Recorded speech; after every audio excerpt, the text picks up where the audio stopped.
శరీరాన్ని ఇచ్చాడు. ముందుగా సిద్ధపరిచిన సత్క్రియలు చేయడానికి క్రీస్తు యేసునందు మీరు సృష్టించబడిన వారమై ఆయన చేసిన పని అయి ఉన్నారని తెలియదా మీకు? మీ శరీరం ఎందుకు ఇచ్చింది?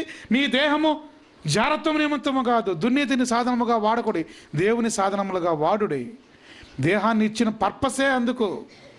దేహాన్ని తయారు చేసేటప్పుడు దేవుడు ఈ దేహము ఏం పని చెయ్యాలో అన్నది మైండ్లో పెట్టుకొని ఆ పని చేయడానికే ఈ శరీరాన్ని ఇచ్చాడు. జారత్వ నిమిత్తం కాదు, వ్యభిచార నిమిత్తము కాదు, దొంగతనం నిమిత్తము కాదు. దేవుని కోసం పని చేయాలని, దేవుని కోసం బ్రతకడానికే ఈ శరీరాన్ని ఇస్తే మధ్యలో డైరెక్షన్ మారిపోయి వేరే రూట్లో వెళ్ళిపోయినాం. దేవుడు మరలా పిలుస్తున్నాడు, ఇదిగో నేను తలుపునద్ద నిలుచుండి తట్టుచున్నాను, ఎవడైనా నా స్వరము విని తలుపు తీస్తే నేను లోపలికి వస్తాను, వాడితో నేను భోజనం, నాతో వాడు భోజనం. తలుపు తీయాలి, బయటి గడి తీసుంది, లోపల గడి వేసింది. ఒక తలుపుకు 2 గడులు ఉంటాయి, 2 సైడ్స్ ఉంటాయి. లోపల గడి ఉంటుంది, బయటి గడి ఉంటుంది.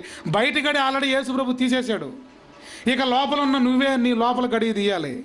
లోపల గడి తీస్తే యేసు ప్రభు ప్రవేశిస్తాడు. నిద్రమత్తులుగా ఏది దేవుడు అనబడడం, ఏది పూజించబడిన దాని అంతటి పైగా వాడు కూర్చుంటే నీ దేహంలో వాడే దేవుడుగా పెట్టుకుంటే వాడు నిన్ను తలుపు తీనిస్తాడా? వాడు తలుపు తీయనీడు, యేసు బయట రాడు. అందుకే యేసు ప్రభు ఈదులమ్మటి వెళ్ళిపోతూ ఉంటే, ఏమయ్యా ఈదుల మిందలు పడ్డావు అని యేసు ప్రభుని అడిగితే ఆయన అన్నాడట, ఆకాశ పక్షులు గూళ్ళు ఉన్నాయి, నక్కరకు పులి ఉన్నాయి, నాకు తలదాచుకోవడానికి జాయినడు చోటు లేదు. ఎన్నిసార్లు తలుపు తట్టినా తీరే, ఇంటిలోకి వెళ్ళి తలదాచుకుందామంటే అందుకే వీధిన పడ్డాను. ఆకాశ పక్షులకు గూళ్ళు ఉన్నాయి, నక్కలకు పొరియలు ఉన్నాయి, నాకు లేదు, అందుకే వీధిలో నా బతుకు బస్ స్టాండ్ అయిపోయింది అని యేసు ప్రభు చెప్తుంటే ఎవరండి ఆయన స్వరాన్ని వినేవాళ్ళు? లోపల మ్యూజిక్ నైట్లు, డిస్కో డాన్స్లు జరుగుతూ ఉంటే, ఆడతా పాడతా తిని త్రాగి అల్లాడుతుంటే దేవుని స్వరం ఏమనిపిస్తుంది? అక్కడ ఆయన తలుపుతే శబ్దం ఏమనిపిస్తుంది? ఆయన నాక్ చేస్తుంటే ఏమనిపిస్తుంది? వినిపించదు. ప్రియమైన వారలారా, ఏ తప్పు చేయలేదు అనుకోబాకండి. ధనవంతుడు ఏ తప్పు చేయలేదు, ప్రతిరోజు బహుగా సుఖపడుచు ఉండేటవాడు. సుఖపడమే నేరమా? సుఖపడమే నేరమా? నేరం దేవుని దృష్టిలో. సుఖపడమే నేరం. నీ దేహము సుఖపడడానికి కాదు, కష్టపడడానికి దేహం. పెన్ను రాసుకోవడానికి, అల్మారాలో పెట్టుకోవడానికి కాదు. అలా అల్మారాలో పెట్టుకుంటే ఇంకు జామ అయ్యి పనికి రాకుండా పోతుంది. నీ శరీరము కూడా అంతే, దేవుని పని చేయడానికి దేవుడు నీకు అవయవాలు ఇచ్చాడు. దేవుడు శరీరములో ప్రతి అవయవమును దాని పని నిమిత్తమే కలుగు చేశాడు. అది మరచి ఇష్టమైన రీతిలో వెళ్ళిపోతుంటే దేవుని నేర పరిశోధనలో మనం అందరం నేరస్తులమే. ఆ మహా జైలు, సబ్ జైలు కాదు, సెంట్రల్ ప్రిజన్, పాతాళం అనే జైలును తప్పించుకుందామా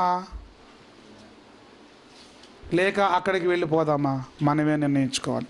భూమి మీద మనం బ్రతికి ఉన్నప్పుడే ఇది అయిపోవాలి.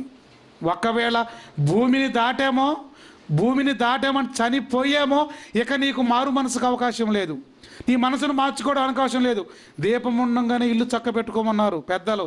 ఈ దీపము అనేటువంటి శరీరము నీ భూమి మీద బ్రతికి ఉండగానే మనం ఏం చేయాలట?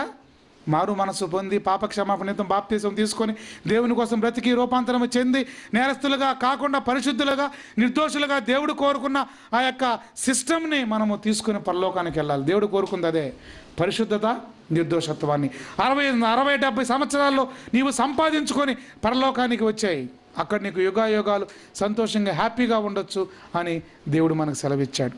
కాబట్టి ఆ విధంగా ఉండి మనుషుల దృష్టిలో నేరస్తులమైనా, చట్టము దృష్టిలో నేరస్తులమైనా కాకపోయినా, దేవుని దృష్టిలో నేరస్తులముగా కాకుండా, దేవుని దృష్టిలో నేరస్తులుగా నిలబడకుండా, నిర్దోషులుగా, పరిశుద్ధులుగా, పవిత్రులుగా ఉండి పరలోకానికి అందరూ వెళ్ళాలని ప్రభునామమున మనవి చేసి ముగిస్తున్నాను.